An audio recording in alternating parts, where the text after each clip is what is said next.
So, there's sort of two big things that we're trying to figure out on the technical side, and that relates to, number one is tilting.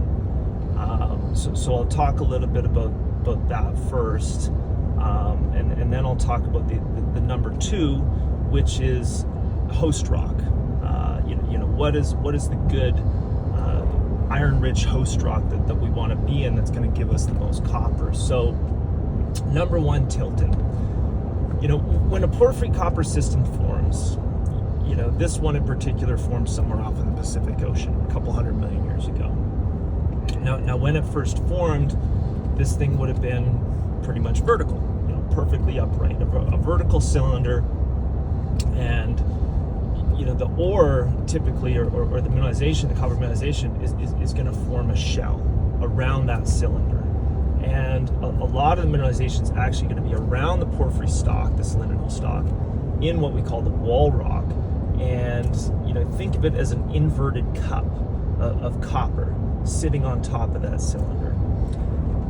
Now, when plate tectonics operate over very long periods of time, that vertical cylinder is going to get pushed up onto the continent.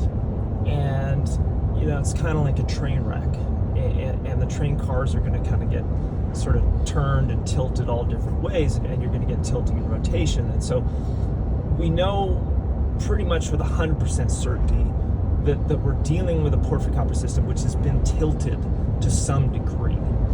And that's going to have massive implications, because it's going to tell us how we need to drill this thing. The geometry of your system tells you everything, right? And all about how we want to drill it. Now, we're not extremely confident yet on exactly what direction the tilting was, or what degree of tilting has happened, but I would say we're seeing a lot of clues, we're seeing a lot of evidence that the system has been tilted to the northwest. So in other words, if you had a full 90 degrees of tilting, which is the most extreme you can get, the whole thing is going to be on its side, and the shallow parts of the porphyry system are going to be to the northwest, and the deeper parts of the system are going to be to the southeast. So I don't think it's been a full 90 degrees, but I think there has definitely been some degree of tilting to the northwest. And so that's a big thing that we're starting to piece together now from these 6 holes. The other thing that we got going on as well is we're not just drilling, we're also doing mapping, and we've brought out the same map we had in 2022, which is a guy by the name of Warren Pratt, who I highly recommend to anyone who has a porphyry project. Google Warren Pratt, give this guy a call. He's very good, and he's very good specifically at volcanology. And why that's important is kind of what I mentioned earlier, right? Is a lot of the mineralization in porphyry copper systems is not necessarily all going to be in that porphyry stock.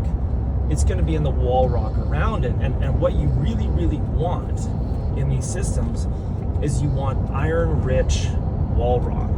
So you want your porphyry to intrude volcanics which have a lot of iron. And so these are going to be things like andesites and basalts. And so what Warren's doing is we have an exposure of lower plate rock, of volcanic rock, to the east, on the east side of the property, right? So if you look where our copper and soil anomaly is, you have all those lower plate rocks exposed. And so what Warren can do is he can actually map the full stratigraphic sequence. And what we're seeing is dominantly probably 90% andesitic, which are very iron-rich wall rocks, and a little bit of felsic, sort of silica-rich rock. And so what Warren's doing is he's looking for what are the most iron-rich volcanics in that sequence. And the other thing that's really good is limestone, which we have over the big cut. So find the limestone, which is going to be very reactive, is going to just dump metals and copper out, and the iron, which is going to dump copper out, and then trace those out, which is looking to be kind of east-west. They look to be east-west striking. And so where those east-west iron-rich and volcanics and the limestones intersect with our target corridor, which I think we put on a news release about a month or so ago. The target corridor is where we think the porphyry stock is going to be.